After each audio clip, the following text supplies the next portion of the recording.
Introduction. Do you remember?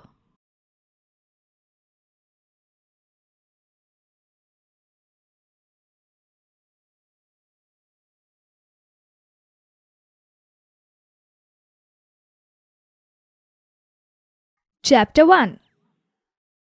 Introduction gives an overview of all the chapters that has been covered in this book. Let's learn from the past experiences and get ourselves prepared. People have been living with risk ever since they first joined efforts, shared resources, and assumed responsibilities in social groups. Social development and human well-being have advanced only because people have taken risks. Time and again, we see the terrible toll that natural disasters inflict on vulnerable communities around the world. Over the recent decades, there has been an alarming increase in the occurrence of natural disaster and the magnitude of their social, economic, and environmental impacts. This extensive damage to lives, property, and livelihood of the affected communities has turned back the development clock of the areas by decades. But are we apathetic towards disasters? The answer is no. The recent Kumbakonam fire tragedy in Tamil Nadu that killed 93 innocent lives has made us all think about our lives, which is precious. The recurring floods in Assam and Bihar, frequent drought in Rajasthan and Gujarat, and the 2001 earthquake in Gujarat have disrupted the normal life of people across the country. Disasters are as old as human history. They have been mostly dealt with from a purely humanitarian angle, while natural hazards such as cyclones, floods, droughts, and earthquakes have been analyzed technically and scientifically within scientific disciplines. Disaster can no longer be seen as acts of God or acts of nature, over which we have little control, nor can we have disaster to be understood by natural scientists. It is high time that we are responsible future citizens of our country think of it and get ourselves prepared for a safer tomorrow. Knowing about risks that lead to disaster, understanding how they affect our livelihoods and environment, and dedicating collective efforts to manage those conditions. Just 1 year to the day that an earthquake hit Bam, the dusty desert town in southern Iran. Nature struck again on Sunday, December 26. The strongest earthquake in the world for 40 years struck under the sea northwest of the Indonesian island of Sumatra.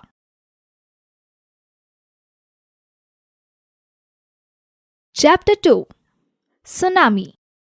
The killer sea waves of the book aptly discusses the devastating killer waves that hit the country, disrupting the normal life and ways and measures to prevent one from them. Massive sea surges, that is tsunamis, spread from its epicenter, bringing death and destruction to the coastal areas of South and Southeast Asian countries, ringing the Indian Ocean. Waves ranging in size from 10 feet to 30 feet were reported by different witnesses. Water surged kilometers inside into many of the islands. Radio listeners who woke to hear the news in morning were told 500 were feared dead. But by evening, the number was approaching 10,000 and still climbing. Many thousands more were missing or injured and millions more displaced. Have you ever analyzed why did this tragic incident occur? The local authorities who reached the site as soon as they received the information said that the school had no proper evacuation route and there was lack of fire safety measures taken up by the school authorities. Due to the lack of awareness among the teachers, staff members, and the children present in the school, many precious lives were lost. The local hospitals lacked the facilities to cope up with huge number of burnt victims, and the school children too were not trained in first aid No initiatives were taken up by the authorities to review the structural safety of school functioning in thatched rooms. Who is to be held responsible for it? Is it the school administration, teachers, or the children's? Yes, all of us. Each one of us has a role to play. It was important for the school principal, along with the other staff members, to prepare the school disaster management plan and share it with the district administration. They need to train the student on first aid, search and rescue, and usage of fire extinguishers. They too need to create awareness on the do's and don'ts for fire and other hazards that they are vulnerable to. You can yourself be safe and also save the lives of your dear friends by knowing some of the survival skills for search and rescue and first aid.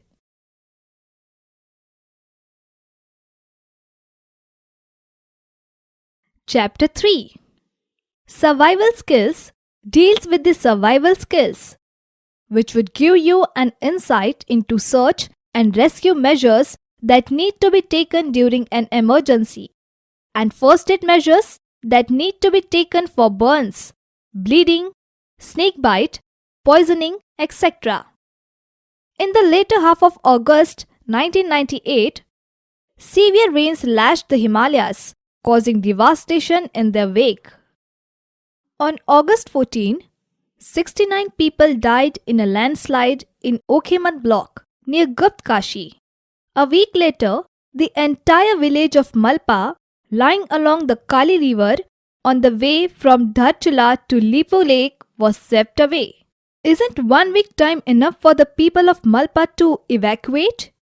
Probably there was no proper communication given by the authorities to villagers. The death toll, 205, included road workers, porters, members of the border police, and 5 dozen pilgrims returning from a yatra pilgrimage to Mount Kailash and Lake Mansarovar in Tibet, August 18. 2 dozen more people died when Mansuna village in Rudraprayag district also disappeared, August 19. In addition, the torrential rains demolished hundreds of homes and infrastructure, and intense winds also hampered rescue efforts. Isn't site selection important for carrying out constructions? By August 20, the authorities began evacuating 50,000 residents of the Okhemat block, as rubble, debris, and boulders had fallen into the Mat Maheshwar river, a tributary of the Mandakini, plugging it and causing the formation of an artificial lake. Many houses that were located in these vulnerable sites were washed away. As the lake swelled, so did the danger, as a flash flood would submerge 2 dozen villages. The army cautioned against blasting the artificial dam with dynamite, as the sudden discharge would overwhelm the villages below. Instead, the villagers suggested that the lake should be left to erode naturally. Also, local villagers and social activists went on search and rescue expeditions, while various NGOs scrambled to attend to the needy. Don't you think help from various agencies and community has helped in rapid search and rescue operations? In Dehradun and other large cities, generous people rallied to send aid to the victims of the landslides and flooding that had affected the plains. What do you think were the steps that were to be necessarily taken by the people and the administration? Early warning to the villagers and the pilgrims regarding the weather, specialized training to the villagers on search and rescue and first aid, construction of retaining walls on the hilly terrains would have saved many precious lives. If you are residing in any of these areas, then look out for its safety. Know the type of soil and if vulnerable, move to a safer place. Develop an evacuation plan for your locality in case you are prone to landslides. From the above case study, we need to realize the need for alternative communication for carrying out search and rescue operations, and also establish linkage with various government and non-governmental agencies. Chapter 4. Alternative Communication Systems. During disasters of the book discusses about various alternative communication systems that exist in the world of science and technology today. This case study that you have just read points out how important it is for us to have an understanding of good constructional practices so that you are safe in your schools and at home. To have a better and also a skilled personnel and save lives of your near and dear country, men or women in any disaster scenario. To have a safer living and a safer tomorrow, it is time for us to plan ahead for a community or locality that we live in. Being a part of the community, you should now take up the responsibility of preparing the community or locality that you live in based on the hazard that you are prone to. Safe Traditional House, which has survived the major landslide community, planning in progress, understanding of safe construction practices.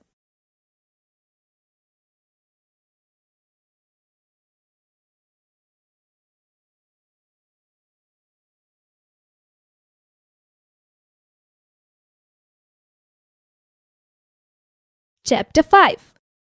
Safe Construction Practices of the book discusses about various safe construction practices that needs to be adhered to by people residing in vulnerable pockets like earthquake, landslide, flood, and cyclone-prone regions of the country.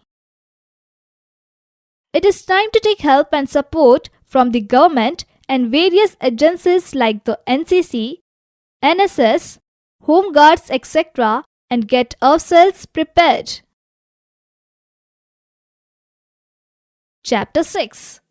Sharing Responsibilities discusses the roles that government and various agencies play in managing disasters. You too, as an active and responsible citizen of the country, can play a major role. You can be a volunteer and also a skilled personnel and save lives of your near and dear country, men or women in any disaster scenario. To have a safer living and a safer tomorrow, it is time for us to plan ahead for a community or locality that we live in. Being a part of the community, you should now take up the responsibility of preparing the community or locality that you live in, based on the hazard that you are prone to. Chapter 7. Planning ahead of the book discusses the components and the process of preparing the disaster management plan for your area. The case study below shows how proper planning at the community level has saved people of Bangladesh from the devastating cyclone. Following the 1970 cyclone, which killed 50,000 people, the government of Bangladesh began working to improve the coastal warnings and evacuation. The main objective was to issue warnings, building and operating shelters, assisting evacuation, search and rescue, first aid, relief and rehabilitation, and building up community preparedness capacity. A cadre of 32,000 village volunteers, men and women, were organized into local teams of 12. They were equipped with radios to monitor weather bulletins, megaphones, and the hand-operated sirens, first aid kits, rescue equipments, and protective clothing. These volunteers were trained at regular interval.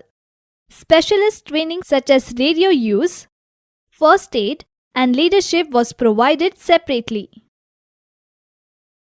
The volunteers organized regular rehearsals and demonstration in the villages and mass awareness campaign every year. However, this community preparedness program has been widely acknowledged, and hundreds and thousands of people can now routinely be evacuated from the path of cyclone. In May 1994, 750,000 people were safely evacuated. Only few people died. Thus, from the above case studies, it is evident that proper planning and knowledge is necessary for reducing human, social, economic, and environmental losses due to various natural and man-made hazards. This would build a disaster-resilient community and would make the world a safer place to live.